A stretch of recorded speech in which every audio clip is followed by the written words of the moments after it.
बहुत शुक्रिया राना साहब आपका कि आप इतनी दूर से तशरीफ़ लाए।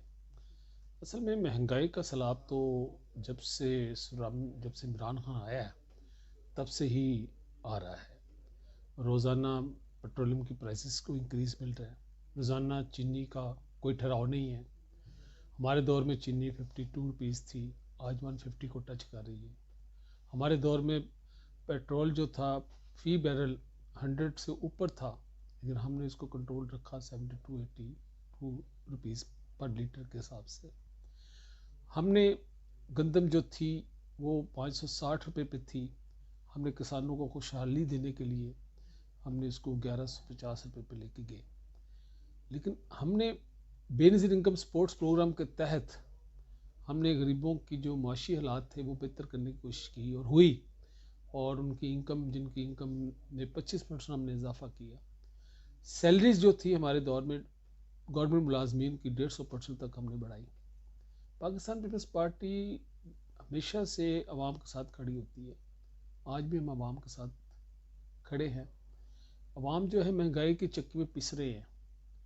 हमने तमाम अपोजिशन जमातों से भी रब्ते किए और मैं समझता हूँ कि खुश आइंदा है कि शहबाज शरीफ साहब ने बिलावल भुट्टो जरदारी साहब को फ़ोन किया और फ़ोन करके उन्होंने भी अपने खदशात का इजहार किया। ऑयल माफिया, पेट्रोलियम माफिया, फिर आपने देखा है कि जो ये IMF के कहने पे कर रहे हैं, पहले कभी ऐसा नहीं हुआ। जो कहता था कि मैं कशकोल तोड़ दूंगा, वो कशकोल कहाँ गया उसका? IMF के आगे घुटने टेक दिए। ये कहता था कि हम 1 करोड़ नौकरियां देंगे, 50 लाख घर बनाएंगे, अवाम को सुहाने ख्वाब दिखाएंगे। वो कहाँ गए ख्वाब? वो कहाँ गई चीज़ें? ये अपनी नाकामी को तस्लीम करते हुए मैं समझ इसको खुद ब खुद इक़्तिदार छोड़ देना चाहिए। इसको खुद बैकफुट पे चला जाना चाहिए।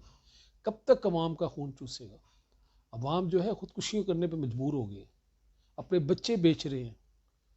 पूरे मुल्क में जो अफरा तफरी का समा है, अनारकी पैदा हो जाएगी अगर ये हुकूमत और देर चली तो। मैं समझता हूँ बीइंग ए पाकिस्तान पीपल्स पार्टी का वर्कर, मेरे नज़दीक इस मुल्क में मुझे आतिशबाजी नज़र आ रही है अगर इसने फौरी तौर पर इक़्तिदार से अलग ना हुआ। मैं कहना चाहता हूँ लोगों को भी जो इसको इक़्तिदार में लाए, उनको भी ये कहना चाहता हूँ कि खुदारा मुल्क का सोचे। डॉलर आपने देखा है, हम जब इक़्तिदार छोड़ा तो डॉलर हमारे दौर में 80 रुपये का था, 90 तक गया, लेकिन इसका डॉलर तो 100 ठहरने का नाम ही नहीं ले रहा। तो कहाँ गई मुआशी इनकी टीम जो कह रही थी मेरे पास तो मुआशी टीम मौजूद है, इस मुल्क को तो हम बाहर से लोग आके नौकरियां करेंगे। भी वो कहाँ है लोग बाहर के से जो नौकरियों के आके करना था? आपने मुल्क को भिखारी बना दिया, अवाम को भीख मांगने में मजबूर कर दिया। सड़कों पर जाकर देखे, भीख मांगने वालों की रोज बरोज तादाद बढ़ रही है। ये कहाँ कहाँ सोए में ये लोग किस ख्वाबों के महल में रहते हैं? वो कहाँ गई यूनिवर्सिटी है? गवर्नर उसको यूनिवर्सिटी बना दूंगा, वज़ीर आज़म उसको यूनिवर्सिटी बना दूंगा, साइकिल पे मैं आया करूंगा। वो कहाँ गई चीज़ें? हालात दिन ब दिन बहुत बुरी तरह ख़राब हो रहे हैं। अभी जो है आपके इनके जो इंटरनेशनल रिलेशंस भी हैं वो भी कोई इतने अच्छे नहीं हैं। हमसायों के साथ इनका इनका कोई अच्छा सलूक नहीं है। हर एक के साथ पंगा लिया हुआ है इन्होंने। ईरान इनसे खुश नहीं है, चाइना इनसे खुश नहीं है, इंडिया इनसे खुश नहीं है। कहता था मोदी हमारा यार है और हम आएगा तो हम कश्मीर का मसला हल कर देंगे।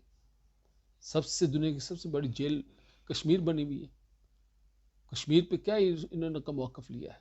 फॉरेन पॉलिसीज की बुरी तरह नाकाम हो चुकी हैं कि लोग हैरान हो जाएंगे पंजाब से हम जितनी सीटें जीतेंगे। पंजाब के बड़े बड़े ख़ानदानों ने हमें ज्वाइन कर दिया।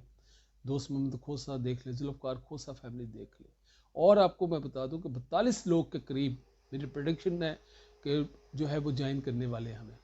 सो हम लोग के पास से इस वक्त पंजाब में कोई कमी नहीं होगी। इलेक्शन करवा ले, आज करवा ले, पीपल्स पार्टी जो है वो इंशाल्लाह इक़्तिदार में भी आएगी और पंजाब में भी हम हुकूमत बनाएंगे। सिंध में हमारी तो हुकूमत है, हम इंशाल्लाह KPK में भी हुकूमत बनाएंगे और बलोचिस्तान में बनाएंगे, क्योंकि पीपल्स पार्टी वाहिद जमात है जो चारों सूबों में मकबूल है और चारों सूबों की जंजीर है। और इंशाल्लाह पाकिस्तान पीपल्स पार्टी आगे की तरफ जा रही है। और राजा प्रवेश का जो फैसला हुआ है वो बहुत अच्छा हुआ, इसलिए हुआ है ना कि वो आके पंजाब को दोबारा से रीएक्टिवेट करेंगे। नाराज़ वर्करों को मना रहे, वो घर घर जा रहे, लोगों को मना रहे लोग आ रहे हैं जो नाराज़ थे। कुछ वजह जाहिर है कि ख़ानदान में भी लोग नाराज़ हो जाते, तो इतनी बड़ी पार्टी मल्टी क्लास बात है, इसमें सियासतदान के अलावा, इसमें वर्कर्स के अलावा, इसमें वो ताजर भी हैं, इसमें जो है अपना हर तरह के लोग, इसमें मजदूर भी मौजूद हैं, इसमें किसान भी है। तो मल्टी क्लास जमात में ये सारी चीज़ें छोटी मोटी इश्यूज होते हैं, लेकिन उनका हल उनको सॉल्व कर लिया जाता है। और इंशाल्लाह राजा परवेश्वर साहब की क़यादत पे पंजाब में जो है वो पूरी पंजाब की तंजीम, लाहौर की तंजीम, असलम गिल का फ़ैसला बड़ा अच्छा फ़ैसला है जो कि लाहौर के सदर बने हैं। और अभी आप देखिएगा कि जो इलेक्शन हमारा ज़िमनी हो रहा है 133 में, वो उसमें हम लोग बहुत अच्छे हम करेंगे और चांसेस हम जीतेंगे इंशाल्लाह।